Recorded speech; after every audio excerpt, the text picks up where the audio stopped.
Hello guys, my new vlog. So hi guys, welcome back to the another vlog. ఈ రోజు అయితే రిసార్ట్కి వెళ్ళిపోతున్నాను అనమాట. సో బైక్లో పెట్రోల్ లేదు, పెట్రోల్ కొట్టించుకొని వచ్చాను. బైక్ కొంచెం సర్వీసింగ్ చేయొచ్చు అనమాట, నీట్గా లేదని. సో అక్కడ నుంచి స్టార్ట్ అయిపోయాను. రిసార్ట్ ఇక్కడ కూడా కాదు, అనకాపల్లి అనమాట, చాలా దూరం. సో అలా వెదర్ని ఎంజాయ్ చేస్తూ డ్రైవింగ్ చేశా. సో ఈలోపు అనకాపల్లి వచ్చేసాను. మా ఫ్రెండ్ గారి గురించి వెయిటింగ్. ఆడొస్తే ఇద్దరం కలిసి వెళ్ళిపోవడమే. కొన్ని సామాన్లు కూడా కావాలి, అవి తీసుకోవాలి. సో ఈలోపు దాహం వేస్తుందని జ్యూస్ తాగడానికి వచ్చాను. ఇక్కడ జ్యూస్ పాయింట్ ఓపెన్ చేసలేదు. సో అనకాపల్లిలో చాలా ఫేమస్ కదా అమ్మ జ్యూస్ పాయింట్, అక్కడికి వచ్చాము. వెదర్ని ఎంజాయ్ చేస్తూ జ్యూస్ తాగాను. సో ఈలోపు సామాన్లు తీసుకోవడానికి వచ్చాం. సామాన్లు తీసుకొని రిసార్ట్కి స్టార్ట్ అయిపోయాయి అనమాట. అలా ఈలోపు రిసార్ట్ దగ్గరికి వచ్చేసాం. రిసార్ట్ ఏమో కసింకోట దగ్గర అనమాట.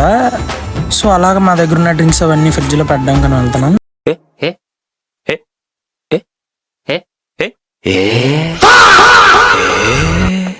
అలా రిసార్ట్లో ఎంజాయ్ చేసిన తర్వాత రోజు మార్నింగ్ రిసార్ట్ చెక్అవుట్ చేసేసాను అనమాట. అక్కడ నుంచి ఇంటికి వెళ్ళిపోయాం. ఓకే బాయ్ ఫ్రెండ్స్, మళ్ళీ అనదర్ బ్లాగ్తో మళ్ళీ కలుసుకుందాం.